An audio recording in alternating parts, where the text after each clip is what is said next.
Hey everybody, I'm back to talk to you about To Kill a Mockingbird. Today I'm going to talk to you about chapters 21 and 22. Again, I'm using the study guide that I provided for you as guidance, so if you just want to open up that study guide, I can help you with the questions. First question asks about the verdict and Jim's reaction. The jury stays out far longer than everybody thought that they would because of the fact that in most cases these juries only deliberate for a couple of minutes before convicting an African American man of something as heinous as rape.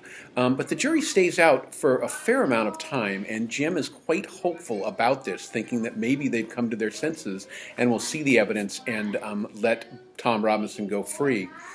This doesn't happen. They come back with the guilty verdict. Scout realizes it's going to be a guilty verdict the moment that they enter the courtroom.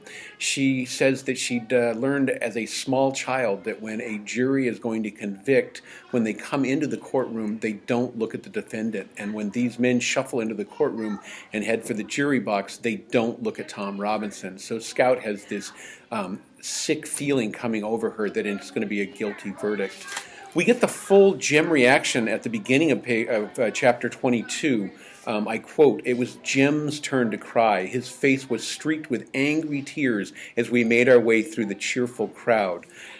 Jim's reaction to this is made all the more intense because he was so sure that they were going to acquit. And so when they come back with the guilty verdict, he can't believe it. He's devastated by this. He can't believe that they are so racist and unfair. At the end of chapter 21, in one of the nicest passages in literature, Atticus gets ready to leave the courtroom, and I'll quote from the book at the end of chapter 21. "Someone was punching me, but I was reluctant to take my eyes from the people below us and from the image of Atticus's lonely walk down the aisle. Miss Jean Louise." I looked around. They were standing all around us, and in the balcony on the opposite wall, the Negroes were getting to their feet. Reverend Sykes's voice was as distant as Judge Taylor's. "Miss Jean Louise, stand up. Your father's passing."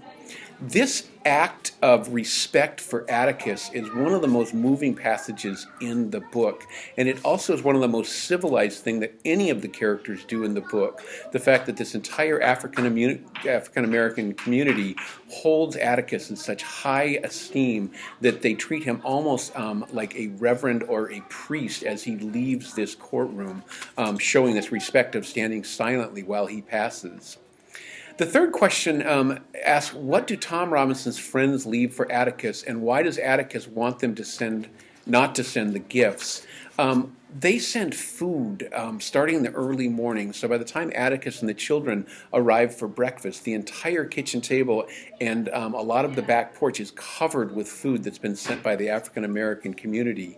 Atticus' reaction are, and again I quote, "Atticus's eyes filled with tears. He did not speak for a moment.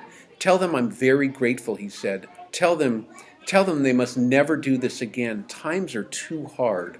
So Atticus is really moved by this show of gratitude by the African American community. Jim continues to be very upset throughout this chapter, and about halfway through the chapter, Ms. Motti invites the children over to her house for cake, and she's got 2 small cakes and a large cake, and she cuts a piece of cake out of the large cake and gives it to Jim. And when he's eaten his cake, she comes over and she sits down and she tells him about Atticus and what a good man Atticus is. She starts out by saying, "I simply want to tell you that there are some men in this world who were born to do our unpleasant jobs for us. Your father's one of them." Then on the following page, she finishes up her thought when she says, "You think about that," Ms. Motti was saying. "It was no accident. I was sitting there on the porch last night waiting. I waited and waited to see you all come down the sidewalk. And as I waited, I thought, Atticus Finch won't win. He can't win. But he's the only man in these parts who can keep a jury out so long in a case like that. And I thought to myself, well, we're making a step. It's just a baby step, but it's a step. Again, she's referring to the fact that Atticus was able to convince enough of the jury to doubt the verdict that they really needed to be worn down. We find out in the next chapter that it was actually one of the Cunninghams who had come the night before to kill Tom Robinson. It was that man who was the holdout. And so Atticus has convinced at least one man in this racist community that they should stand up and do the right thing. The chapter ends when Bob Ewell confronts Atticus on the courthouse steps. We don't see this episode. We're told about it by the other people on the street. But what happens is that Bob Ewell comes up to Atticus, spits in his face, and then says, Mr. Bob Ewell stopped Atticus on the post office corner, spat in his face, and told him he'd get him if it took the rest of his life. Bob Ewell is going to hold a grudge against the judge and Atticus and others in the courtroom, feeling that they were the ones that brought this embarrassment upon him. And so that's going to take us through to the end of the novel, Bob Ewell and his resentment towards Atticus and the judge and the others. I hope this has helped. If you have any questions, let me know in class. Thanks a lot.